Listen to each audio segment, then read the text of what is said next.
प्रसंग चल रहा है। जो जन मेरी शरण है ताका हूँ मैं दासी, गेल गेल लाग्या फिरूं जब तक धरती आकाशी। जो बच्चा गौ की नजर में यूं साई को संत, भक्तों के पीछे फिरे यू भक्त वत्सल भगवंत। परम पूज्य कबीर परमेश्वर ये भक्त वत्सल भगवान है। अब उन्हीं आत्माओं में से एक आत्मा मुसलमान घर में जन्म हुआ, उसका राबिया नाम था उसका, राबी। अब परमात्मा किसे दयालु हैं, जैसे आपको बहुत बार वेदों के प्रकरण दिखाए हैं। ऋग्वेद मंडल नंबर 9 सूक्त नंबर 86 के मंत्र 26-27 में, ऋग्वेद मंडल नंबर 9 सूक्त 82 के मंत्र 1, 2, 3 में, ऋग्वेद मंडल नंबर 9 सूक्त 96 के मंत्र 16 से 20 में, ऋग्वेद मंडल नंबर 9 सूक्त 1 मंत्र 8 और 9 में, ऋग्वेद मंडल नंबर 9 सूक्त 20 मंत्र 1 में, और भी अनेकों स्थानों पर समय आने पर मालिक की दया होगी इन वेदों का एक अच्छी तरह से जो अनुवाद किया जाएगा। तो वेदों में भी लीला लिखी है, भगवान ऐसी लीला करता है। वो परम अक्षर ब्रह्म पूर्ण परमात्मा है। वो ऊपर रहता सतलोक में, सचखंड में, और वहाँ से गति करके आता सशरीर, और वो 3 प्रकार से शरीर धारक है। 3 प्रकार के शरीरों से सभी का धारण पोषण करता, सबकी संभाल करता है। एक रूप तो परमात्मा का सतलोक के अंदर स्थिर है, जिसमें करोड़ सूर्य करोड़ चंद्रमा मिला दे एक रोमकूप की इतनी रोशनी है, मनुष्य दृश्य है। और दूसरी टाइप का जो शरीर मालिक धारण करते हैं, नवजात शिशु का रूप धारण करके प्रकट होते हैं किसी तालाब के ऊपर जल पर, इसलिए उसको नारायण बोलते हैं। वो निर्धारित कार्य होता परमात्मा का, किसी संस्कारी हंस वहाँ से कोई उठा ले जाते हैं और वो फिर उस परमात्मा की परवरिश की लीला एक कंवारी गायों से होती है। वो कंवारी गायों का दूध पीते हैं और नहीं पीते हैं, और वो परमात्मा वहाँ से चलकर आते हैं। वो कबीर देव है, कबीर साहब है वो, और अच्छी आत्मा को मिलते हैं, उनको ज्ञान देते हैं। तो इसी आधार से परमात्मा स्वयं भी कहते हैं, गोता मारूं स्वर्ग में जा बैठूं पाताले, कह कबीर ढूंढता फिरूं अपने हीरे मोती लाले। ये खुद भगवान भी कहते हैं। और जिनको परमात्मा मिले वो भी यही बताते हैं, जैसे आदरणीय नानक साहिब जी को मिले बेई नदी पर सचखंड से सतलोक से सतपुरुष आए कबीर देव जी, और उनको बेई नदी से अंतर ध्यान करके सचखंड में लेकर गए। फिर वापस छोड़ा सतलोक से, उन्होंने आते ही नौकरी त्याग दी, एक नवाब के यहाँ नौकरी करते थे, और फिर परमात्मा की खोज में बनारस पहुँचे। और जहाँ देखा था ऊपर भी सतलोक में परमात्मा एक जिंदा महात्मा के रूप में आकर नानक साहिब जी को ऊपर लेकर गए थे। अब उसी रूप में परमात्मा सतलोक के अंदर विराजमान, उसी शकल में, और उसी रूप में जुल्हे का काम कर रहे बनारस में, काशी में। वहाँ जब जाकर देखा और सचमुच ये तो वो परमात्मा है जो मुझे सचखंड लेकर गया था, सतलोक में देखा था। तब कहा था, फाई सूरत मलुकी वेश ए ठगवाड़ा ठगी देश खरा सियाणा बहुता बार ये दानक रूप रहा करता रे। अब फिर नानक जी की कोई ना सुने, वहाँ जुला इकट्ठे हो गए न, कोई पंजाब तक आके बौड़ी बौड़ी बात करे इस नीरू के पुत्र ने भगवान बतावे। अब कहने का भाव ये है कि जो लीला वेदों में लिखी है कि वो परमात्मा सतलोक से चलकर आता है और यहाँ पृथ्वी पर प्रकट होता है, अच्छी आत्माओं को जा जाकर मिलता है। आदरणीय मुलुकदास जी को मिले, आदरणीय दादू साहिब जी को मिले, आदरणीय गरीबदास साहिब जी को मिले, आदरणीय घीसा दास साहिब जी को मिले, गांव खेकड़ा जिला मेरठ उत्तर प्रदेश में। आदरणीय गरीबदास साहिब जी को मिले, गांव छुडानी जिला झज्जर हरियाणा में। और गरीबदास जी ने कहा था कि सर्व कला सतगुरु साहिब की अरियाए हरियाणे नू, तुम कहते हो भगवान हमने पाया है, कोई नहीं निराकार है, मैं कह रहा हूँ हरियाए हरियाणे नू। गरीबदास जी कहते हैं मैं कह रहा हूँ हरियाए हरियाणे नू। परमात्मा यहाँ आए थे हमारे पास जब तक हरियाणा बना भी नहीं था, ज्वाइंट पंजाब था, और शब्द बोले गए हरियाए हरियाणे नू। परमात्मा के वचन से ये अलग क्षेत्र हरियाणा बन गया, नहीं तो आज हम इस वाणी को कैसे स्पष्ट करते कि हरियाए हरियाणे नू। तो ये हरियाणा क्षेत्र बना दिया मां, लेकिन बनवाना ही था ये। कहते हैं साध वचन पलटे नीचे पलट जा ब्रह्मांड। अब जो प्रसंग चल रहा है वहीं आते, इसी आधार से परमात्मा उस लड़की को मिले राबिया को जा करके। 12-13 वर्ष की लड़की थी, खेतों से चारा लेकर आ रही थी। परमात्मा वहाँ एक कुएं पर बैठ गए, लड़की भी बैठ गई, क्योंकि पिछली आत्मा जो होती है, कहते हैं साधु दर्शन राम का और मुख पर बसे सुहाग, दर्श उन्हीं को होते हैं जिनके पूर्ण भाग। कबीरा साधु दर्शन का साहिब आवे याद, वो है समय लेखे में बाकी का समय बर्बाद। अब आत्मा साधु संत को देखकर बड़ी खुश होती है कि भगवान इन संतों के रूप में ही आता है। वो लड़की बैठ गई, परमात्मा के तरफ देखकर एकदम आसक्त ऐसी होगी, खिंचाव सा बना कि तो महात्मा है कोई।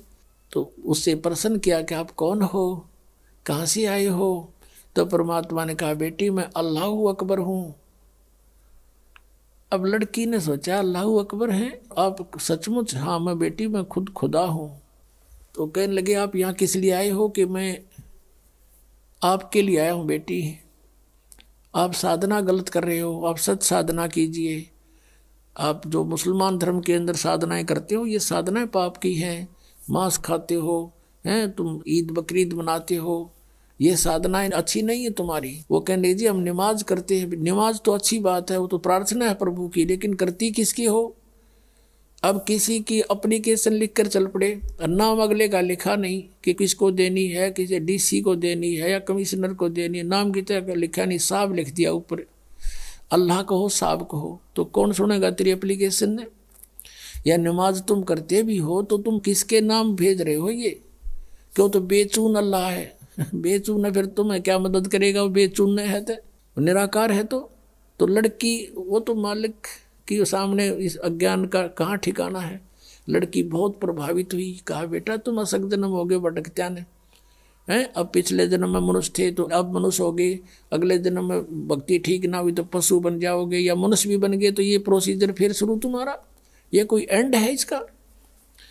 तो बेटी बहुत प्रभावित हुई और उसने कहा भगवान फिर क्या करूं? कि बेटी उपदेश ले मेरे से और भक्ति कर डट के, अपना भजन किया करे। कहने लगे जी ये साधना है जो मुसलमान धर्म की है, ये ना करना बिल्कुल भी।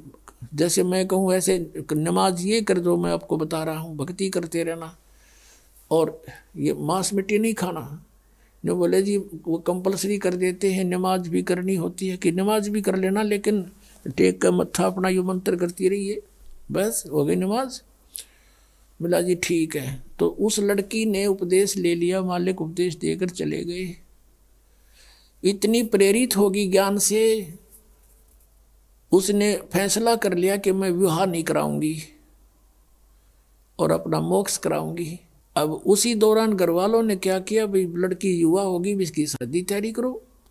लड़की ने घर वालों से कह दिया कि मैं विवाह नहीं करूंगी। और मुसलमान धर्म में एक विशेषता है कि लड़की को बैठा देंगे पहले और लड़की से पूछते हैं कि बेटी तुझे ये विवाह मंजूर है? अगर वो स्वीकृति दे देती है तो विवाह होगा, नहीं तो नहीं होगा। अब वो लड़की ने मना कर दिया, घर वाले भी असमंजस में पड़ गए, भाई इन्हें कहा हो ही नहीं सकता किसी सूरत में भी। माता पिता चिंतित हुए, बहुत समझाया, बेटी हमारी इज्जत का सवाल है, न्यू है, ऐसे है, 100 कुछ का। वो बोली मैं नहीं शादी करानी। अब घना चिंतित हो गया, माता पिता का अन्न छूट गया लोक लाज के कारण। तो लड़की को अपने आप को प्रेरणा हुई, सोचा उसने कि चलो देखी जाएगी, माँ बाप कहते हैं विवाह कर लेती हूँ, लेकिन आगे जाके अपने पति से मैं साफ कह दूंगी मैं संतानोत्पत्ति नहीं करूँगी। ये डिटर्मिनेशन करके उसने स्वीकृति दे दी। विवाह हो गया। एक बहुत अच्छे नेक व्यक्ति थे, अच्छा अधिकारी था, अफसर था, उससे उस बेटी का ब्याह हो गया मुसलमान के। तो वहाँ जाते ही उसने अपने पति से कह दिया जी बात सुनो मेरी, मैंने एक प्रतिज्ञा कर रखी है अपने गुरुजी की कसम खा के, मैं संतान उत्पत्ति नहीं करूंगी, मैं गृहस्थ कर्म नहीं करूंगी, और यदि आप मेरे साथ जबरदस्ती करोगे तो मैं आत्महत्या कर लूंगी। ये मेरा फाइनल फैसला है। तब वो सोच गया भी ये बात क्या बनी। कहने लगा बात बता फिर आपने निकाह स्वीकार क्यों किया था, मना कर देते, कोई आप पर प्रेशर थोड़ा ही था। उसने बता दिया कि ऐसे ऐसे मेरे माता पिता लोक लाज के कारण बहुत परेशान हो गए थे, और मैंने इसलिए निकाह मंजूर कर लिया कि ये तो शांत रहे, आगे मैं आपसे अर्ज कर लूँगी, ये सोच कर आई थी। आपकी मर्जी, मेरी अर्जी मंजूर करो या ना करो। तो बुद्धिमान समझदार दयालु व्यक्ति था वो मुसलमान। उसने एक सोचा, भाई मैं क्यों इसके वादा करूं भगवान के। पहले डरने वाले होते थे परमात्मा से कि भी क्यों मैं इसके टांग अड़ाऊं, इसकी भक्ति जब इसकी इतनी रुचि है। कहा ठीक है राबिया, जैसे आपके माता पिता को लोक लाज से डर था तो हमारा भी यहाँ समाज है। आप रहोगी मेरी पत्नी के रूप में संसार की दृष्टि में, और मेरे लिए होगी मेरी बहन के तुल्य। तेरे अलग से मकान बना दूंगा, उसमें अपनी भक्ति करना, लेकिन घर से बाहर नहीं जाने दूंगा, हमारी भी इज्जत है। कदे तू कह मैं वहाँ जाऊंगी फलान करूंगी, कहीं और नहीं जाने दूंगा किसी संत भक्त के पास, अब जो आपकी आज्ञा। अब उस लड़की ने 4 वर्ष तो साधना वो की जो परमात्मा ने बता रखी थी। फिर वहाँ आने लगे, जो अलग से उसका कमरा बना दिया। उस मुसलमान भक्त ने अपनी दूसरा ब्याह करवा लिया। मुसलमानों में कई कई शादियाँ हो जाती हैं। तो वहाँ आस पड़ोस की और भी भगतनी जो मुसलमान वर्ग की थी धर्म की, वो आने लगे हैं। वो कहने लगी, बता तो कुछ भी ना करती या कोई बात हुई। यानी कुछ दिन में वो परमात्मा वाला ज्ञान हट गया, वो लोक वेद फिर समा गया उस बेटी में, और वही मुसलमान धर्म वाली क्रियाएं उसने शुरू कर दी। काल का तो जाल है कसूता। अब वो करती रही अपनी साधना। वो 50 वर्ष की होगी। 50 वर्ष की आयु जब होगी तो उसने अपने पति से कहा कि आपकी आज्ञा हो तो मैं मक्का जाना चाहती हूँ हज करने के लिए। और हज करना कंपलसरी होता मुसलमान धर्म में। वो ये मानते हैं जिसने हज कर ली वो स्वर्ग का वासी हो जाता है, उसको लाभ होता है। तो सभी बूढ़े बुजुर्गों को हज अवश्य करवाते हैं। उसके पति ने सोचा कि भी मैंने देख लिया इसको 30-35 वर्ष हो गए, मैंने कोई भी ऐसा इसका आचरण नहीं देखा, इसलिए उसने उसको अलाउड कर दिया कि आप जा सकते हो और कहो तो मैं आपके लिए कोई ऊंट की व्यवस्था कर दूं सवारी की। राबिया ने कहा नहीं, मैं पैदल जाऊंगी। जैसा हमारी सोच है कि पैदल जाने तक घना लाभ होगा। अब वो चल पड़ी, क्योंकि काफी व्यक्ति जाते थे, पैदल जाते थे, लारा लग जाता था, लाइन लग जाती थी, तो वो लड़की भी चल पड़ी। अब वो जा रही थी, चलते चलते रास्ते में रेगिस्तान में एक कुआं था। कुएं के पास एक कुतिया प्यासी थी, बहुत प्यासी थी। उसके छोटे छोटे नवजात बच्चे थे, दूर एक साइड में रखे हुए थे, बैठे थे, आंखें भी नहीं खुली थी उनकी, और वो बहुत प्यासी थी। और कभी तो राबिया के चरणों की तरफ आ रही है, फिर भागकर कुएं में झांक रही है। अब राबिया उसकी भाषा समझ गई कि इसको प्यास लगी है। कुएं पर देखा तो वहाँ कोई बाल्टी नहीं, कोई रस्सा नहीं, आसपास कोई गांव नहीं, कोई और व्यक्ति आसपास नजर नहीं आ रहा जहां से कोई साधन मांग लाऊं। अब उस लड़की ने आव देखा ना ताव देखा, अपने बाल पाड़े, लंबे लंबे बाल थे, वो बाल पाड़े न एक एक बाल फटाफट सारे बाल पाड़ के और एक रस्सी बनाई। ये है मुसलमान, ये मांस खावर उदमस्तार है, ये मुसलमान नहीं है। वह लड़की थी मुसलमान। कहते दया बिना दरवेश कसाई, जिसके दया नहीं वो भगत किसा। लंबी लंबी इतनी लंबी रस्सी बांटी अपने बाड़ाते हैं, बहुत नीचे जल होते थे, और अपने वस्त्र निकाल कर, पहले मोटे मोटे खद्दर के कपड़े होते थे, वो कपड़े निकाल कर उसका बांध कर और पानी में भिगोए। एक मटका पड़ा था टूटा हुआ घड़ा, आधा हिस्सा उसको निचोड़ा और उसमें डाल देर कुतिया टूट कर पड़ गई, साथ की साथ पी जावे। तो कुतिया को पानी से छकाया और अपना जो लो लोहान होगी थी वो कपड़े ऐसे अपने कपड़ों से पोंछ के उनको धो धा के सूखा झाड़ झूड़ के ऐसे और पहन लिए, और पहन के चलने की तैयारी की थी मक्का में। कहते वो मक्का वाली बिल्डिंग एज इट इज उठ के और वहां आ खड़ी हुई उस कुएं के साथ में, जैसे प्लेटफार्म पर रेलगाड़ी लग जाती है। उसने देखा मक्का, मक्का पहुंच गई, मैं सपना सा हो गया, एकदम दौड़ के उसमें चढ़ी। चलते ही वो वहां से उठा और उसमें सारे यात्री उसमें जितने जा रहे थे माथा मुथा टेके थे वो सारे उसके अंदर, और वहाँ मक्का है नहीं स्थान पर, वहाँ सारे देखें कित गया वो हमारा मक्का। तो फिर कुछ देर के बाद वो विमान की तरह वापस जाकर वहीं स्थापित हो गया। अब इस कारण से पूरे मुसलमान धर्म में उस क्षेत्र में ये हो गया, वह भक्ति होता राबिया कैसी, भक्ति होता राबिया जैसी। मक्का भी वहां बुला लिया राबिया ने, पक्का इसके लिए वहां पहुंच गया। अपने आत्मा ये समझना कि जैसे दास आपको बता रहा था कि पहले जो भी हमें सुख होता था या कोई घर में ऐसी अच्छी घटना होती थी तो हम ये सोचा करते थे जो साधनाएं हम कर रहे हैं इसी से हुआ हमारा। और ये थे पिछले पुण्य, उन पुण्यों से उसके अंदर दया हुई, दया से उसमें इतनी हिम्मत आई कि बाल पाड़ दूं, पाड़ के दिखाओ 4 बाल, आप पता लग जा। तो पिछले संस्कार से इतना प्रबल किया, करे करावे साइया मन में लहर उठा, दादू से दरजीव के आप बगल हो जा। उसके बाद वो तो उधर तो प्रशंसा की पात्र बन गई, सब जगह गुणगांव में। अगला जन्म उसका एक बंसुरी नाम की लड़की का हुआ, बंसुरी नाम की लड़की का।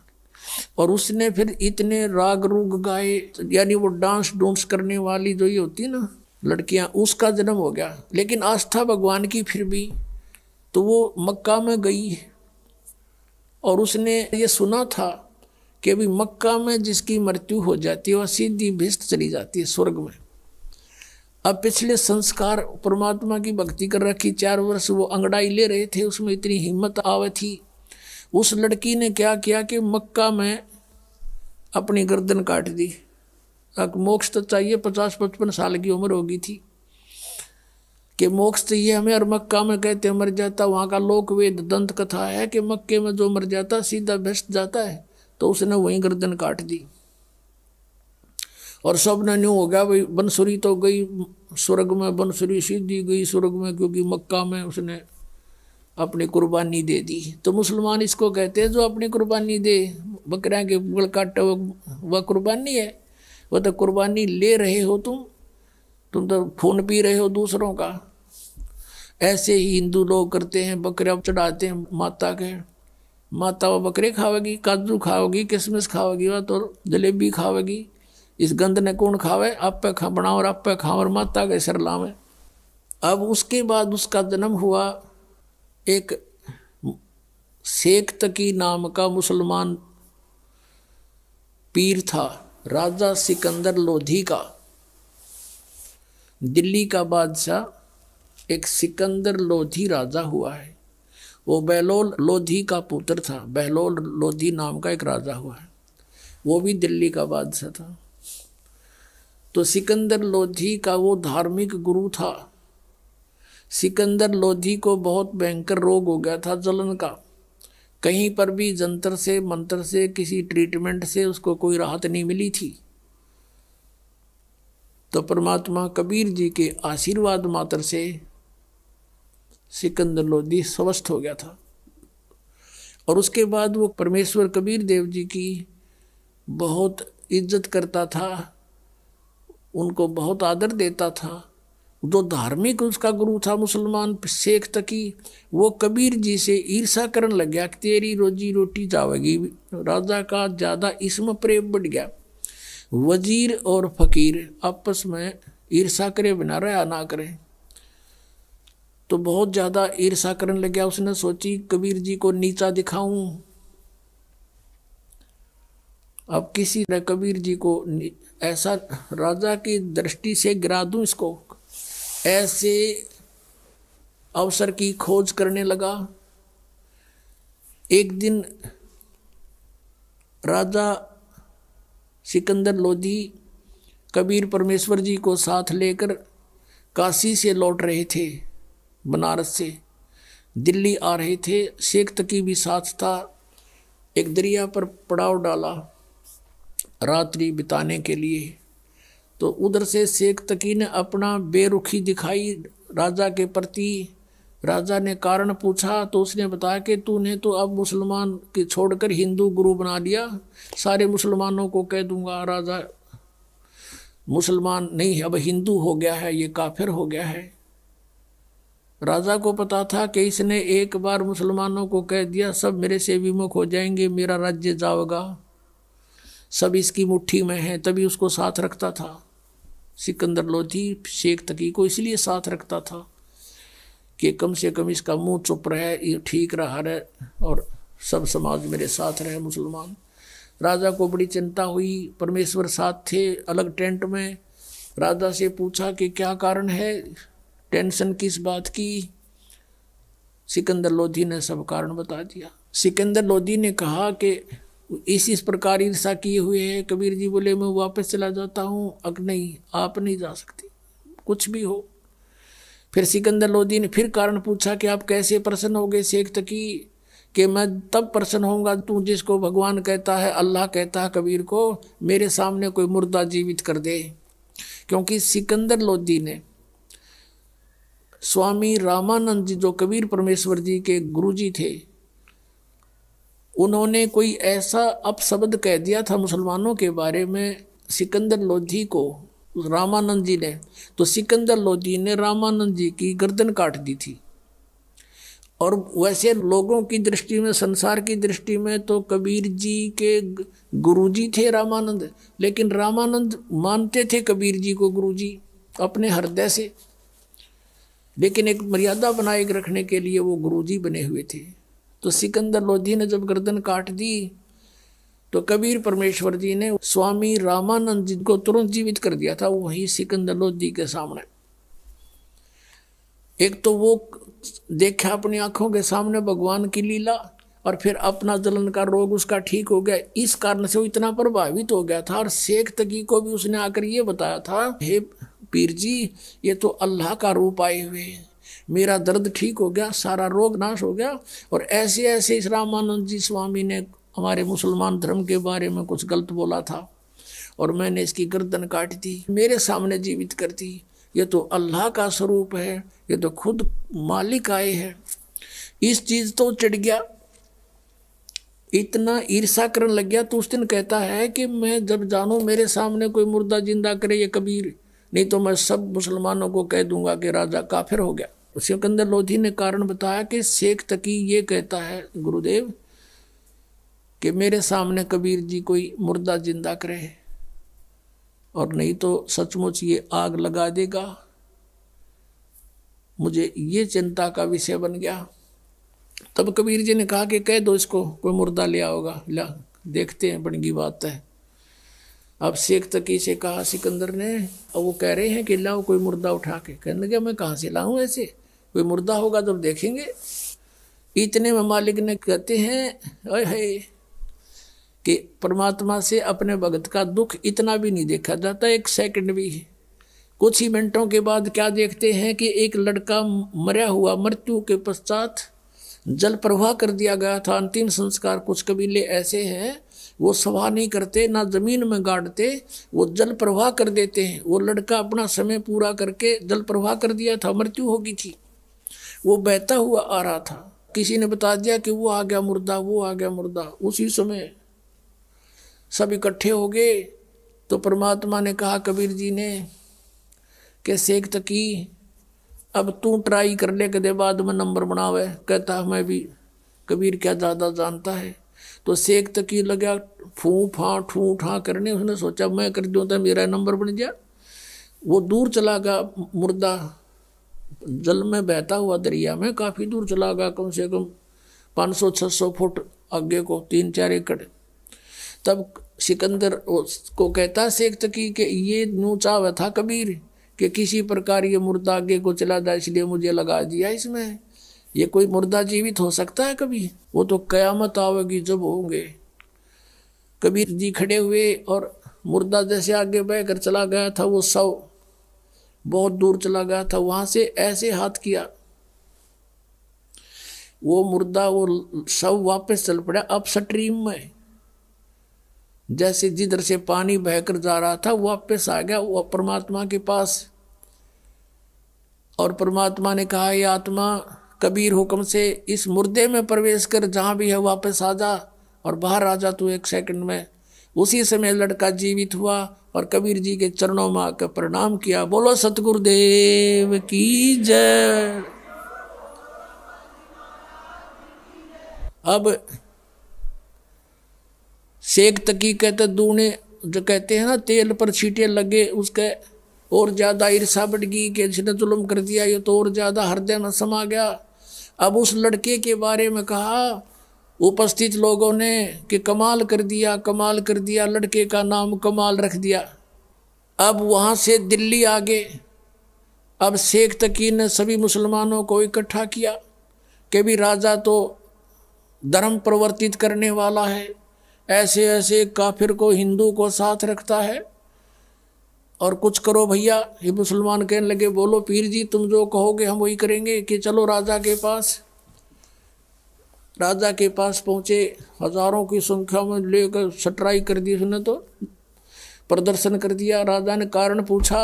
शेख तकी ने कहा कि जिसको तू लेकर आया है कबीर को, वो लड़का तो सदमे में था और वो ऐसे जीवित होना ही था, वो तो ताजा मरा हुआ था। मैं जब जानू मेरी लड़की, अब वो लड़की जो थी राबिया, वो तीसरा जन्म शेख तकी के घर पर जन्म था और वो 12 वर्ष की होकर मृत्यु को प्राप्त हो गई थी। उसका खत्म हो गया था वो जीवन मनुष्य का, आगे मनुष्य जीवन शेष नहीं था। तो शेख तकी ने अपनी मुसलमान रीति से लड़की का अंत्येष्टि कर रखी थी, कब्र में दबा रखी थी। तो सिकंदर लोधी से कहा शेख तकी ने कि मैं जब जानूं मेरी बेटी ने जीवित कर दे, यू कबीर इज गॉड, मैं मान लूंगा इसको, और नहीं तो हम बगावत करेंगे। अब फिर टेंशन बना दी। परमात्मा अंतर्यामी थे, वो तो सारी फड़क निकालने के लिए तो गए हुए थे। कबीर जी ने पूछा परमेश्वर ने सिकंदर जी से कि क्या हो गया राजन, कुछ मायूस नजर आ रहे हो। राजा ने सारी अपनी समस्या बताई।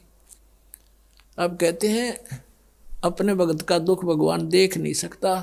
कहने लगा अभी ठीक है, इसको कह दो शेख तकी को, आज से तीसरे दिन वह लड़की जीवित करूंगा और आसपास डंडोरा पिटवा दो, प्रचार करवा दे राजा तू, ताकि कदे 10-20 का मैं ना मानना ही हो, सारा संसार देख ले।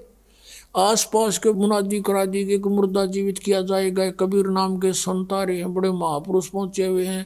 सिकंदर लोधी के जलन का रोग भी उन्होंने ठीक किया, क्योंकि राजा का रोग था, सबको चिंता थी, और वो स्वस्थ हुआ तो सबके खुशी, सब चर्चा का विषय हुए थे कि वही संत आए या वही आए जिन्होंने सिकंदर लोधी का रोग नाश किया। कहा वही आए। हजारों की संख्या में व्यक्ति वहां इकट्ठे हो गए। उस निश्चित समय पर कब्र को फुड़वा दिया गया। राजा उपस्थित है, सब मुसलमान भी हिंदू भी, पता नहीं कितने को वहां इकट्ठे हो गए, और लड़की का शव कब्र के अंदर है। तब परमेश्वर ने कहा कि शेख तकी अब तू कर ले कोशिश, कर फिर नंबर बनावे। तो और उपस्थित जन कहने लगे जी जय शेख तकी के पास कोई जंतर मंत्र होता, अपनी बेटी ने कौन मरण दे, ये तो पहले ही कर लेता, आप ही करो कुछ। अब परमात्मा ने कहा कबीर जी ने कि हे शेख तकी की बेटी जीवित हो जा। वह जीवित ना हुई। दूसरी बार फिर कहा कि हे शेख तकी की बेटी जीवित हो जा, नहीं जीवित हुई।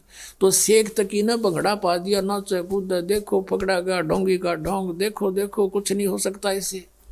तीसरी बार परमात्मा ने फिर कहा, वह नहीं जीवित हुई। तब परमेश्वर ने कहा कि शेख तकी थोड़ी शांति रख, अखोरी शांति, पकड़ा गया तेरा ढोंग, देखो पाखड़ देखो पाखड़। तब परमात्मा ने कहा हे जीवात्मा जहाँ भी है तू, कबीर हुक्म से वापस सारी प्रवेश कर बेटी के शरीर में बाहर आ जा। 2 सेकंड में सारा शरीर कंपने लगा। लड़की उठ के परमात्मा के चरणों में दंडवत प्रणाम किया। बोलो सतगुरुदेव।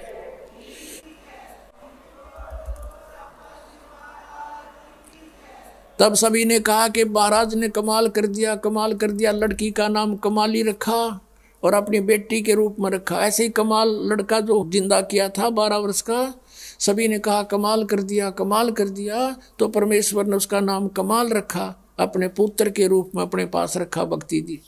अब वो लड़की जब जीवित हुई, परमेश्वर ने कहा बेटी जा तेरे पिता के साथ में, और उधर से उसको पिछले अपने जन्मों की चेतना दे दी। परमात्मा ने अपने आशीर्वाद से उसकी दिव्य दृष्टि खोल दी। अब उस लड़की को अपनी पिछली बैकग्राउंड याद आई। खड़ा होकर 2 घंटे तक 1.5 घंटे तक प्रवचन किए उस लड़की ने कि हे जनता वालों, ये भगवान खड़े हैं, ये अल्लाह अकबर हैं। मैंने 4 जन्म पहले, तीसरा जन्म जो मेरा था उसमें मैंने इनसे नाम लिया था, और मैंने 4 वर्ष भक्ति करके छोड़ दी थी। उस 4 वर्ष की मेरी भक्ति के कारण मुझे लगातार तीसरा मनुष्य जीवन तो प्राप्त हो गया, लेकिन ये मेरा इतना ही जीवन था। 12 वर्ष तक का आगे मेरा शेष जीवन मनुष्य का नहीं था, मैं पशु योनि में जाती। और मैंने महान गलती की थी। अब मैंने भगवान अल्लाह को पहचान लिया है, मेरा असली पिता मुझे मिल गया, मैं नकली के साथ नहीं जाऊंगी। अब शेख तकी ने करा था नोक भगवान को नीचा दिखाऊंगा। वहाँ कोई हजारों व्यक्तियों ने परमात्मा से उपदेश लिया, उनके शिष्य बने। बोलो सतगुरुदेव। कहते सतगुरु संगत छोड़ के, सतगुरु संगत छोड़ के चाहे लाख वर्ष जप कीन, इंद्री कर्म ना मोक्ष हुआ फिर काल के अधीन। उस आत्मा का फिर उद्धार हुआ जो भगवान के पुनर्चरणा मांगी। बोलो सतगुरुदेव।